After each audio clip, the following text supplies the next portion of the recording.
जिसका जन्म नहीं हुआ किसी माँ के गर्भ से, संत दादू दयाल, वो कलयुग में हुए हैं। और उन्होंने भी एक भक्त को रास दिखाया।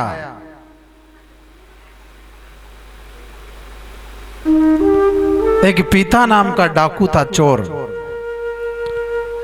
वो चोर क्या करता था, धनपतियों को लूटता था। और चोर का काम ही लूटना, लूटे नहीं तो चोर कैसा है, चोरी ना करे तो चोर कैसा हो। चोरी करके लूट करके वो क्या करता था, वृंदावन से रास मंडली बुलाता था और लोगों को रास दिखाना और स्वयं देखना, ये उसका शौक था।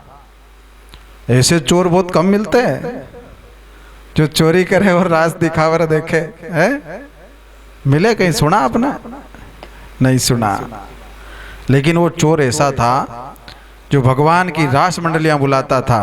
कलयुग की बात कर रहा हूं मैं। दादू दयाल जी महाराज विराजमान थे पुष्कर के पास राजस्थान में। वहां जंगल के अंदर वो 6 वर्ष तक रहे थे।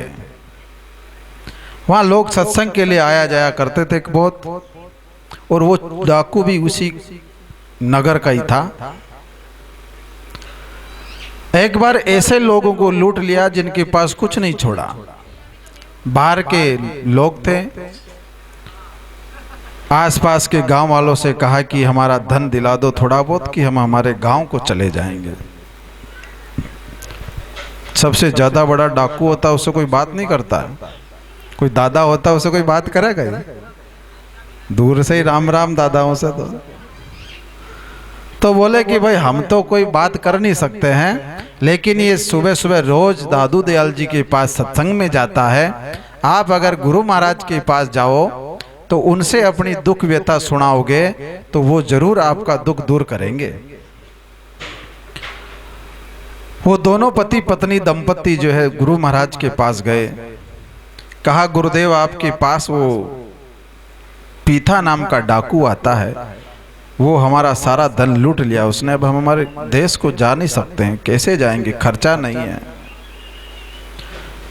बाहर यात्रा पे जाओ और कहीं चोरी हो जाए तो मुसीबत पड़ जाती है। आजकल तो फोन फान का सिस्टम चल गया जो डाल देते हैं पैसे इधर उधर, लेकिन पहले बड़ी मुश्किल आती थी।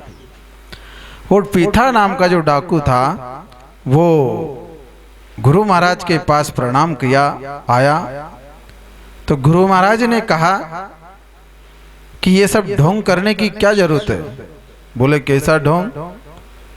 बोले, तुम मेरे पास भी आते हो और चोरों को लूटते हो, चोरी करते हो, चोरी का काम करते हो।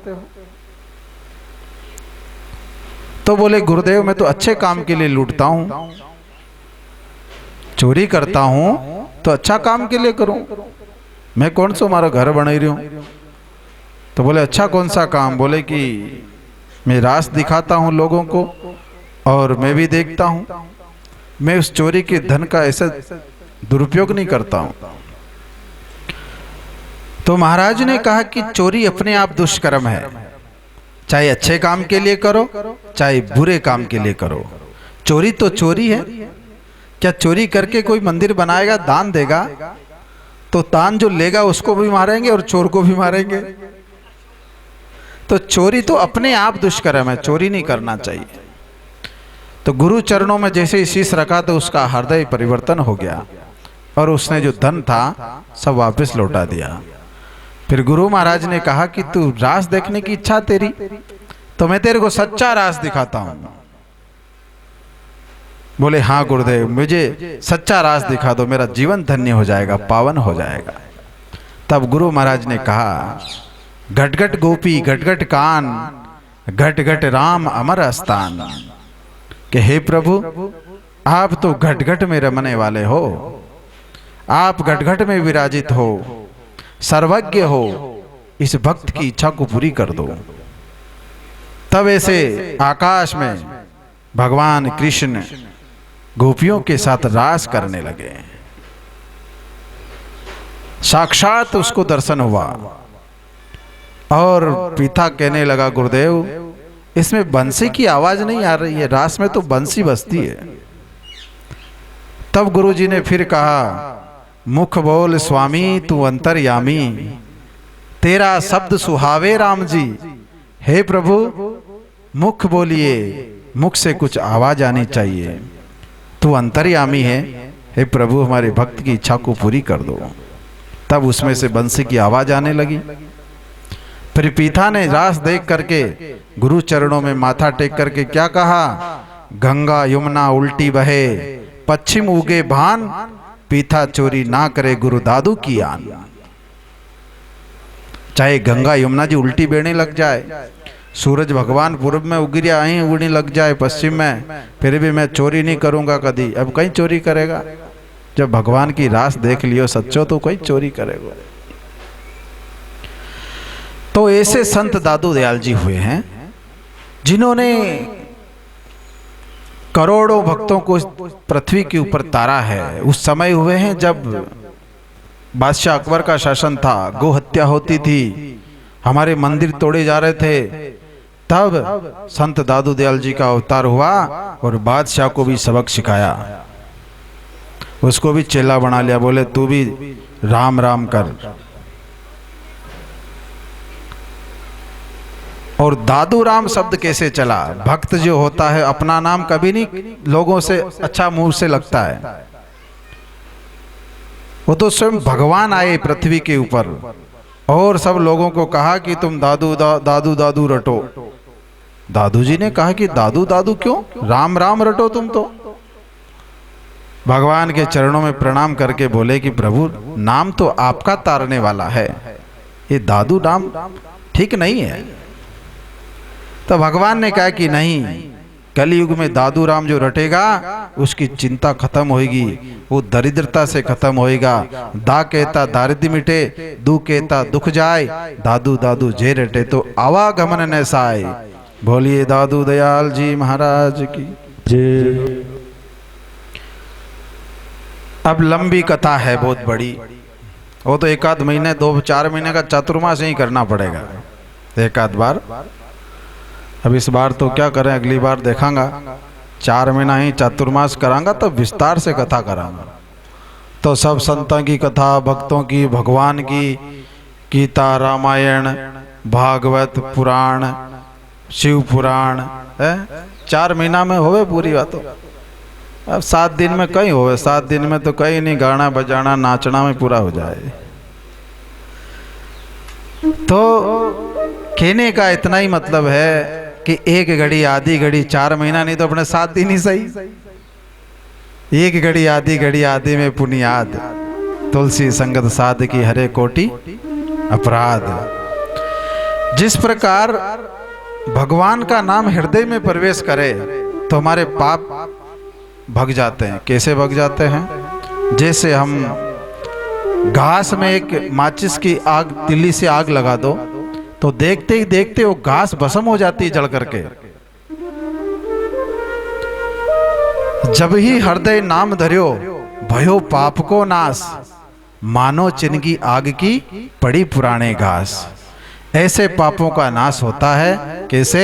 परमात्मा का नाम हमारे हृदय में जब प्रवेश करता है तो वो पाप गड़बड़ा जाते हैं। 2 चीज एक जगह नहीं रहती है, पाप और पुण्य दो नहीं रहता। जिसके जीवन में पुण्य है तो उसके जीवन में पाप नहीं होगा, और जिसके जीवन में पाप होगा तो वो पुण्य नहीं कर सकता। एक म्यान में 2 तलवार थोड़ी हो नहीं मावे। ऐसे ही भगवान के भक्त के हृदय में तो सदा भक्ति रहती है, और सुखी भी वही है। ना धनवान सुखी है, ना गरीब सुखी है, नहीं राजा सुखी है, नहीं ब्रह्मा जी सुखी है, नहीं इंद्र देवता सुखी है। अभी आप सुनोगा इंद्र देवता वो भी दुखी हो गया था, भगवान ने पूजा बंद करा दी थी तो इंद्र दुखी हो गया कि मारी पूजा कैसे बंद कराई दी तुमने, मैं सबके बारिश बरसाऊं और तुमने मारी पूजा बंद कराई दी। लेकिन अभी तो भगवान का सब नौकर है क्या, बरसानी बड़े टाइम पे बरसात नहीं बरसाए तो भगवान सस्पेंड करते उनके कि जाओ तुम। ब्रह्मा जी भी सुखी नहीं है, और बोले कि कहीं फिर कौन सुखी है? बोले जो भगवान को स्मरण करे नहीं वो सुखी है। एक जिज्ञासु व्यक्ति था, खोज करी कि सुखी कौन है संसार में, तो सबसे पहले वो एक निर्धन के पास गया जो गरीब आदमी था। कहा कि तू तो भाई सुखी होगा। तो बोले मैं कहाँ सुखी, मैं तो पैसे के लिए जो है रात दिन घूमता रहता हूँ, शाम को कुछ थोड़ा बहुत मिलता है उसका राशन लाता हूँ, परिवार को पालता हूँ, फिर सुबह वही काम, सुखी नहीं हूँ। तो फिर सुखी कौन है? बोले धनवान सुखी है। वो मनुष्य धनवान के पास गया, धनवान से कहा कि आप तो सुखी होंगे, अब उसका पास इतना धन है कि वो धन न देख देख कर रोवे रोज, कई करूंगा कोई चोरी नहीं कर ले जाए, इन्हें कैसे उपयोग करूं, तो कई कई तो पागल हो जाए, ज्यादा धन मिल जाए तो वो धन वालों भी सुखी नहीं है। तो फिर कौन सुखी है? बोले राजा सुखी होगा जिसके पास पहरेदार लगे हुए हैं धन के, उसका धन चोरी भी नहीं होया करे। तो मनुष्य राजा के पास गया और राजा से कहा कि आप तो सुखी होंगे। राजा ने कहा कि मैं सुखी नहीं हूं भैया। बोले आपके कई दुख है? कि हमारा यो दुख है कि मेरे पास सब कुछ आनंद मंगल है, लेकिन बीमारी ऐसी है कि मैं बिना नमक मिर्ची की दाल रोटी फीकी खाऊं, बीमारी ऐसी है। सब लोग 56 प्रकार का भोजन करे और मैं जो है लू की रोटी खाऊं तो मारे दुख होवे कि मारो माल मारा सामने लोग खाई रहे, मारे जो है भगवान ने सूखी रोटी दाल जो है फीकी दाल दी है। तो राजा भी दुखी है, राजा भी सुखी नहीं है। फिर सुखी कौन है? बोले इंद्र सुखी होगा, जहाँ बीमारी नहीं है, वहाँ रोग नहीं है, वहाँ सिर्फ पुण्य का भोग है, रोग बिल्कुल नहीं है। तो मनुष्य इंद्र के पास गया, इंद्र से कहा कि आप तो सुखी होंगे। इंद्र ने कहा कि मैं भी सुखी नहीं हूं। बोले आपको क्या दुख है? मेरे को ये दुख है कि मेरी जो है भगवान की भक्ति करके मेरी इंद्रासन नहीं छीन ले, ये मेरे को दुख है। मेरा इंद्रासन छीना जाए इसके लिए मैं दुखी रहता हूं। कोई महात्मा तपस्या करे, कोई भक्त पुण्य करे, कोई कथा करे तो उसको डिगाने का काम है मेरा, उसकी तपस्या को भंग करने का काम है। तपस्या भंग कैसे होती है? अप्सराओं को भेज देता इंद्र, जाओ महात्मा की तपस्या भंग करके आओ, बस। तो इंद्र भी दुखी है, इंद्र भी सुखी नहीं है। संत दादू दयाल कबीर जी जैसे महापुरुष थे, उनके वहां इंद्र ने माया भेजी कि जाओ इस दादू दयाल की तपस्या को भंग करके आओ। जब दादू जी महाराज ध्यान मगन थे तब वो अप्सरा आई और महाराज को जो है रिझाने लगी। तो संत जी ने कहा आन पुरुष हूं बैनड़ी परम पुरुष भरतार, हूं अबला समझो नहीं तू जाने करतार। कहा कि तेरा और मेरा पति तो परमेश्वर है, तू किसको रिझा रही है, तू किसको कुछ कर रही है? बोले मैं उसको रिझा रहा हूं, तू भी उसको रिझा, तेरा कल्याण हो जाएगा, तेरा उद्धार हो जाएगा। तू भगवान की भक्ति कर, मैं उसका नाम ले रहा हूं, तू भी उसका नाम ले, तेरा जीवन सफल हो जाएगा। तो इंद्र भी दुखी है, कहने का मतलब यह है सुखी नहीं है इंद्र देवता। तो फिर सुखी कौन है? कि बोले ब्रह्मा जी सुखी होंगे, जिन्होंने पूरी सृष्टि की रचना करी है। ब्रह्मा जी ने रचना करी ना, वो कौन है? परम पिता है ब्रह्मा जी,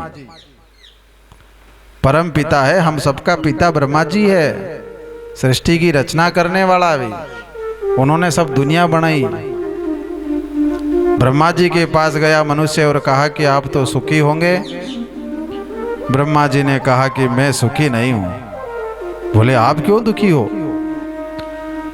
बोले वेद मैंने बनाए हैं, लेकिन मेरे वेद की बात को कोई नहीं मानता है। मेरे पुत्र अगर मेरी बात को नहीं मानेंगे तो पिता को दुख होता ही है, होवे कि नहीं होवे? अपनो बेटो अपनो कहणो नहीं करे तो फिर अपने दुख होवे। देखो एक इतरो बड़ो करियो, पढ़ो लिखायो, पर कहणो नहीं माने एक भी बात। ऐसे ब्रह्मा जी भी दुखी है। संसार का लोग उनको कहणो नहीं माने, उनका वेद को कहणो नहीं माने। वेद बनाया भगवान ने, ब्रह्मा जी ने, लेकिन उनका वेद को कोई कहणो नहीं माने। ब्रह्मा जी भी दुखी है बेचारा, कहीं करो। तो भगवान शंकर के पास गया मनुष्य कि भोलेनाथ आप तो सुखी होगा। महादेव जी ने कहा रे भैया, गृहस्थी में कहाँ सुख है, घर गृहस्थी में कहाँ सुख। बोले आपने कई दुख है। 2 बेटा है, अर्धांगिनी है, घर में 4 लोग हैं हम, और हमारे 4 के वाहन अलग अलग है। एक वाहन पे कभी नहीं चला हम, चलेगा एक वाहन पे। गणेश जी के तो मूसक चूहा जी, और कार्तिकेय के मोर, और माता पार्वती के शेर, और भोलेनाथ के नंदी। 4 घर में लोग, और चारों के चारों अलग अलग गाड़ियां हैं, अलग अलग वाहन। अब वो शेर और बेल के बने नहीं है। शेर और बेल जो रहे, नंदी और शेर के पास में जोड़ी बने नहीं, क्योंकि शेर जो है नंदी को शिकार कर ले। तो भोलेनाथ के सबके अलग अलग बाड़ा बना ही रखा है। एक दूसरा का बाड़ा में कोई दूसरो वाहन जा भी नहीं सके, बड़ी परेशानी है। अब मोर जो है चूहे को छोड़ता नहीं है। मोर को चूहा दिख जाए तो चोंच में भर के उड़ा ले जाए, खा जाए। तो जब मोर जो है चूहा को जो ऊपर झपटता है तो चूहा बिल में चला जाता है। अब मेरा गणेश रोने लग जाता है कि मेरा वाहन कब आएगा और मैं कब घूमने जाऊं। छोरा बेटों का दुख पिता का दुख है। अब अर्धांगिनी का शेर बड़ा खतरनाक है, बेल के ऊपर भगे तो वो बेल मारो का नका जंगल में भगी जाए। मैं उका बिना जो है परेशान। बोले कि मैं दुखी हूं, हाँ, पर मैं सुखी जब होता हूं तब भगवान का नाम स्मरण करता हूं। जब मैं ध्यान में बैठ जाता हूं तो मैं सब यादाओं को दूर करके बैठता हूं, तो मुझे आनंद मिलता है, शांति मिलती है। तो बोले फिर सुखी कौन है पूर्ण रूप से? पूर्ण रूप से सुखी तो बोले विष्णु जी हो सकते हैं, जिन्होंने सबकी रचना करी है। क्षीर सागर में माता लक्ष्मी के साथ वो शेष सैया पर विश्राम करते हैं, वो सब लीला देखते हैं। बोले वो ही सुखी हो सकते हैं, और दूसरा कोई सुखी नहीं हो सकता है। हम भी उन्हीं का ध्यान करते हैं, उन्हीं का स्मरण करते हैं। तो मनुष्य भगवान विष्णु के पास गया, प्रणाम किया। बोले भगवान आप तो सुखी होंगे। भगवान विष्णु ने कहा मैं भी सुखी नहीं हूं। बोले आपको क्या दुख है? बोले मुझे ये दुख है कि मेरे भक्त को कोई दुख न पहुंचा दे। भक्ति करते हुए मेरे चेले को, मेरे प्रेमी को कोई कष्ट ना दे, मुझे ये चिंता रहती है। मैं उसकी सुरक्षा में रहता हूं। तो बोले फिर सुखी कौन है? बोले सुखी तो मेरा भक्त है। निर्धन कहे धनवान सुखी, धनवान कहे राजा हमारा, और राजा कहे इंद्र सुखी, इंद्र कहे ब्रह्मा हमारा, और ब्रह्मा कहे शंकर सुखी, शंकर कहे विष्णु हमारा, और विष्णु कहे भक्त सुखी, सोई जन नाम आधारा। मेरे भक्त को कोई चिंता नहीं है, वो नाम में अनुरक्त है, क्योंकि नाम ही तारने वाला होता है, स्मरण ही तारने वाला होता है। इसके अलावा दुनिया में कोई सुखी नहीं है। इसीलिए नाम सुमरण कर। सुमिरण क्यों नहीं करे रे मन, सुमिरण क्यों नहीं करे? सुमिरण कौन करे, क्यों रे मन सुमिरण कौन करे? सुमिरण क्यों नहीं करे रे मन, सुमिरण क्यों नहीं करे? सुमिरण कौन करे, हे मन सुमिरण कौन करे? मन सुमिरण क्यों नहीं करे?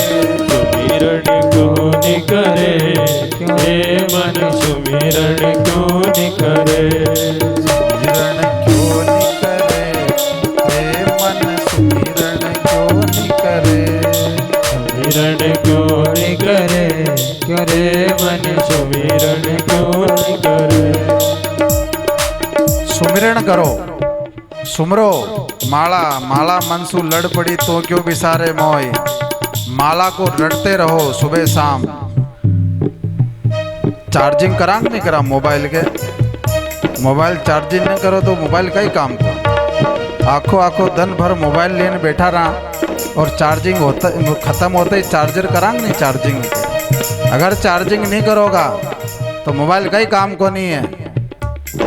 ऐसे ही स्मरण करना पड़ेगा जीवन में। सुबह शाम स्मरण हो गया तो हमारा दिन अच्छा जाएगा, शाम को हो गया तो हमारे को नींद अच्छी आएगी, बुरा सपना नहीं आवेगा, भूत पलित नहीं आवेगा सपना में। भगवान को नाम लोगा तो, और भगवान को नाम नहीं लोगा तो कहीं कहीं बुरा बुरा सपना आएगा, कहाँ घूमता फिरोगा है, और दिन में भी टेंशन रहेगी स्मरण नहीं करो तो। एक राम के नाम बिन जीव की जलन न जाए। एक परमात्मा के नाम के बिना ये जो जीव की जलन है, ये जो दुख है, ये जो कष्ट है, मिट नहीं सकता है। बड़े बड़े राजा महाराजा महात्माओं की शरण में जाते थे और वहां जाकर के उनका सत्संग सुनते थे, नाम स्मरण की महिमा सुनते थे, जब जाकर के वो आनंदित होते थे, सुखी होते थे। हम सिर्फ नाम की महिमा का गान करेंगे क्योंकि नाम ही श्रेष्ठ है। सारे वेद ग्रंथ शास्त्र बात बतावे तीन। कितनी बात बतावे? तीन बात बतावे। आप जो है सारा वेद छान लो, रामायण गीता सारे शास्त्र छान लो, उसमें तीन बात बतावेगा। कौन सी? राम नाम मन में दया, राम नाम मन में दया और तन सेवा में लीन। वेद ग्रंथ शास्त्र बात बतावे तीन, राम नाम मन में दया और तन सेवा में लीन। राम नाम हो गया और दया मन में होगी। जिसके हृदय में राम नाम होगा उसके हृदय में दया जरूर होगी, लेकिन दया भी सोच विचार के करनी पड़े, नहीं तो कहीं भस्मासुर पे दया कर दो तो वो कड़ो अपना पे ही घुमा दे। भोलेनाथ ने भस्मासुर को दिया ना कड़ा, तो भोलेनाथ पे घुमा दिया उन्हें, तो भाग्या फिर भोलेनाथ जी। तो राम नाम मन में दया और तन सेवा में लीन। तीन प्रकार से मनुष्य जीवन में जो है हमें तीन काम सीखना है। कथा को सुन करके तीन ही अपने मन में धारण करना है। राम नाम, मन में दया, दया करो, दयावान। दया जिन्हों के दिल नहीं बहुर कहावे साथ, जेमुख उनका देखिए तो लागे बहु अपराध। जिसके हृदय में दया नहीं होती है उसका मुख नहीं देखना चाहिए। क्यों? बोले अपराध लगेगा, पाप लगेगा। तन सेवा में लीन। इस शरीर से जितनी बन सके उतनी सेवा करो। मंदिर में करो, झाड़ू निकालो, परिवार में करो, बड़े बुजुर्गों की सेवा करो। हमारा तीन प्रकार से जीवन सफल हो सकता है। भगवान की भक्ति तो अनंत है। हृदय राम रहे जा जन को, ताको हुरा कौन कहे। उसको गरीब कोई नहीं कह सकता है। जिसके हृदय में भगवान का वास हो, कीर्तन हो, भक्ति हो, राम राम हो, उसको गरीब कोई नहीं कह सकता है। वो सबसे बड़ा धनवान वही है जिसके घट में परमात्मा का वास है, हृदय में भगवान का कीर्तन है, स्मरण है। बड़े बड़े करोड़पति लोग वृंदावन में बैठे हैं, रोज नित्य उस ब्रज रज को अपने माथे पे लगाते हैं, ब्रज रज में लोटपोट होते हैं, तब जाकर के उनको परम आनंद मिलता है। रोज नोटों की गड्डियां गिनते हैं लेकिन उनको शांति नहीं मिलती है। ऐसे बड़े बड़े सेठ जो है भगवान की चरण रज में लोटपोट होते हैं, सत्संग सुनते हैं, कीर्तन करते हैं, तब वो अपने आप को धन्य समझते हैं। कई कई महीनों तक लोग वृंदावन को छोड़ के बाहर घरे पे ही नहीं जाते हैं। देश विदेश से लोग आते हैं। उनको जब आनंद मिलता है, सुख मिलता है, तभी तो वहाँ रहते हैं, तभी तो उस चरण रज को सिर पे लगाते हैं, अपने अंग पे लगाते हैं। नहीं तो कौन कारोबार के छोड़ करके भगवान के चरणों में लागे। यहाँ तो घर ही नहीं छूटे लोगों से, तो बड़े बड़े कारोबार को कौन छोड़ेगा। आनंद मिलता है इसमें सुख मिलता है। जीवन की सफलता इसी में है। और धन में लाग्या रिया सूजा शाम पधारिया सरते सभी काम, दूधिया में दोनों गया माया मिली ना राम। न तो माया मिली ना राम जी मिलिया, दूधिया में दोनों ही चलिया गया। एक छोटा सा किस्सा सुनाऊंगा क्योंकि समय बहुत ले लिया मैंने, और कथाओं का भी प्रसंग अभी बहुत अच्छे हैं। रासलीला है, बाल लीलाओं का वर्णन है। तो सूजा शाम पधारिया वो वाली बात याद आ गई। तो भगवान विष्णु और लक्ष्मी जी दोनों विराजमान थे वैकुंठ में। तो लक्ष्मी जी ने कहा भगवान से कि मेरे भक्त श्रेष्ठ है, क्योंकि वे लक्ष्मी जी की पूजा करे, भगवान की पूजा नहीं करे। दिवाली पे करा नहीं, लक्ष्मी नारायण की पूजा कौन करे, बहुत कम करे, लेकिन कोरा लक्ष्मी जी की ज्यादा पूजा करे लोग। तो लक्ष्मी जी बोलिया कि मारा भक्त श्रेष्ठ है, मारा भक्त सबसे अच्छा है। भगवान विष्णु ने कहा कि मेरा भक्त अच्छा है, सबसे बड़े तो मेरे हैं, श्रेष्ठ भक्त है मेरे। तो दोनों में झगड़ा हो गया। वो तो कह के नहीं मारा भगत बड़ा, हर भी कह के नहीं मारा भगत बड़ा। तो बोले लक्ष्मी जी ने कहा कि एक सेठ है, वहां आप जाकर के बता दो मेरे को। तो एक सेठ जी थे, भगवान के भगत भी थे वो, लेकिन माया मोह में ज्यादा उनका मन था, धन कमाने में। तो भगवान एक साधु का रूप बना करके उसके द्वार पर गए। बोले अलख निरंजन।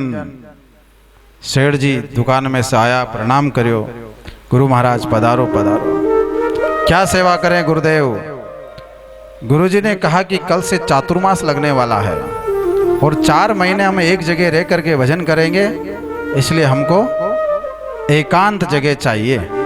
आपका कोई घर मकान कोई हो तो एकांत जगह मुझे दे दो, 4 महीने तक भजन करूंगा, तपस्या करूंगा। सेठ जी ने विचार किया कि ये तो अच्छी बात है, पुण्य की बात है, महात्मा की सेवा करना बड़ी अच्छी बात है। तो कहा गुरुदेव पास में मेरा एक नौरा है, बाड़ा बोलते हैं इसको, तो वहाँ अभी गाय भैंस भी नहीं है, सब हरिओम कर दी, अवेरने वाला नहीं तो कई करा फिर।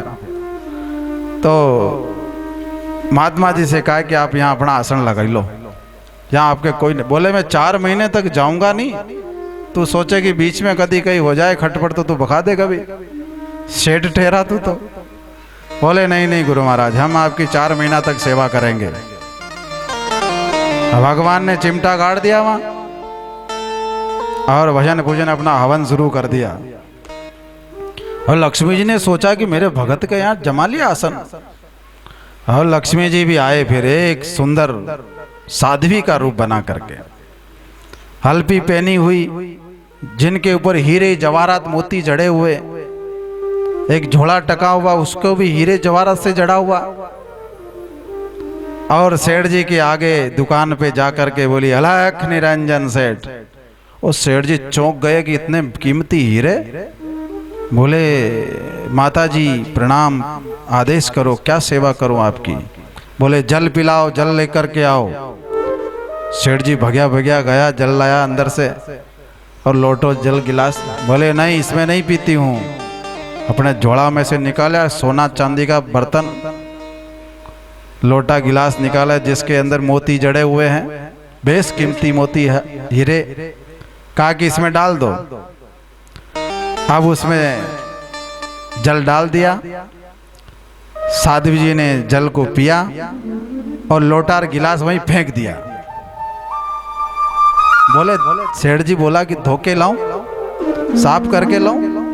बोले नहीं नहीं नहीं नहीं, साफ करके नहीं लाना, मैं जिसमें एक बार पी लेती हूँ, जिस बर्तन को यूज कर लेती हूँ, उसको दोबारा वापस उसमें मैं पानी नहीं पीती हूँ। ओहो सेठ जी तो खुश हो गया, अपना घर में रख ला इनने। के बोले कि आप तो सेवा बताओ, हम आपके यहाँ ही सत्संग सुनना चाहते हैं। रोज खावेगा पीवेगा तो बर्तन नरा हो जाएगा अपने तो साध्वी जी ने कहा कि नहीं हम घर में नहीं रहते हैं, कोई एकांत जगह हो तो बताओ, वहां रहेंगे। तो सेठ जी ने बोला कि एक नोहरे में तो हमारे बाड़े में एक महात्मा आए हैं, दूसरा एक और है, उसमें आप ठहर जाओ। तो लक्ष्मी जी को ले गए, बोले कि ये बाड़ा अच्छा नहीं है। बोलो महात्मा वाले बाड़े में चल दो, वहाँ वो कैसा है। तो लक्ष्मी जी वहाँ गई, साध्वी का रूप था महात्मा। तो कहा कि ये बाड़ा अच्छा है जिसमें भगवान बैठे थे। बोले पर ये महात्मा को निकालना पड़ेगा तुम्हारे को यार, इनको नहीं निकालोगा तो कैसे काम चलेगा। तो नौकर चाकर सेठ के, अब सेठ तो नहीं कहे, वो तो वचन दे चुका था कि मैं कैसे कहूँ, मैंने तो पहले हाँ कर दी, अब ना करूँ तो अच्छो नहीं लगे। तो नौकर गए, कहा कि हमारे सेठ जी के दूसरे मेहमान आ गए हैं, आप जो है यहाँ से आसन उठा लो, खाली कर लो अपना आसन। तो महात्मा कहने लगे 4 महीने का उन्होंने संकल्प लिया था, अभी तो 4 दिन भी नहीं हुआ और हमारे को भगाने की कोशिश कर रहे हो। सेठ जी के पास गए, नौकर कहा कि सेठ जी वो तो नहीं उठ रहे हैं। बोले नहीं उठता हो तो उसके आसन वासन फेंक दो, सब अपने आप उठ जाएगा। उसको कोई बेच थोड़ी दिया अपन ने, जबरदस्ती थोड़ी कोई कि हम तो हमारी इच्छा हो तो रखा, ने तो नहीं रखा। भगवान के आसन उसन फेंकने लगे तो भगवान ने कहा इतनी बेइज्जती मत करो, हम मेरा आसन में खुद ही उठा लूंगा। अब लक्ष्मी जी भी पीछे पीछे जाने लगी। सेठ जी चरणों में पड़ गया, बोले आप कहाँ जा रही हो। बोले जहाँ ये जाते हैं वहीं मैं जाती हूँ, मैं तो इनके पीछे पीछे हूँ। सेठ रोने लगा, अश्रों की धारा बहने लगी कि मेरे यहाँ भगवान आए हैं, लक्ष्मी जी आए हैं, मैंने भगवान का अपमान कर दिया, बड़ा मुझे जो दुख हुआ। तो कहा सूजा शाम पधारिया, शाम नहीं भगवान सरते सभी काम, भगवान का अपमान नहीं करता तो लक्ष्मी जी को रहना पड़ता वहीं। भगवान के छोड़ के क्या जाओ लक्ष्मी जी, है वैकुंठ में अकेला का ही करे, वहीं रहना तो 4 महीना। लेकिन लोभ में आकर के सेठ ने भगवान का अपमान कर दिया, तो उसको ना तो लक्ष्मी मिली और ना राम मिला। सूजा शाम पधारिया सरते सभी काम, दूधिया में दोनों गए, माया मिली ना, माया मिली ना, आगे क्या, माया मिली ना राम, ना राम जी मिले और ना माया मिली। इसीलिए भगवान का स्मरण हमारे हृदय में रहेगा, परमात्मा का नाम रहेगा, भगवान के सम्मान रहेगा भगवान का, तो लक्ष्मी जी तो अपने आप आना पड़ेगा। लक्ष्मी जी कहाँ जाएगी, लक्ष्मी तो दासी है ना भगवान की, है। लेकिन हम लक्ष्मी को ही स्मरण करा, लक्ष्मी को ही पूजन करा कि कोई देख नहीं ले, पूजा पाठ हो कर जो दिवाली के दिन लक्ष्मी आवेगा, है। पर साथे भगवान के भी रखो, अकेला लक्ष्मी जी नहीं आया करे, है। आप भी अपना जो है पति देव के बिना बताए अगर कोई घर से चली जावे माताएं, तो शाम के लड़ाई हो जावे कि क्या गया था, है, हमारे बिना बताए। तो ऐसे ही भगवान को भी ऐसा ही है, भगवान के बिना लक्ष्मी जी नहीं आया करे। तो नारायण की सेवा करो, लक्ष्मी जी अपने आप आएंगे। श्रीमन नारायण नारायण नारायण, श्रीमन नारायण नारायण नारायण, श्रीमन नारायण नारायण नारायण, श्रीमन नारायण नारायण नारायण, श्रीमन नारायण नारायण नारायण, श्रीमन नारायण नारायण नारायण, नारायण नारायण नारायण, श्रीमन नारायण नारायण नारायण, नारायण नारायण नारायण, श्रीमन नारायण नारायण नारायण, श्रीमन नारायण नारायण नारायण, श्रीमन नारायण नारायण नारायण, श्रीमन नारायण नारायण नारायण, श्रीमन नारायण नारायण नारायण, श्रीमन नारायण नारायण नारायण, श्रीमन नारायण नारायण नारायण, श्रीमन नारायण नारायण नारायण,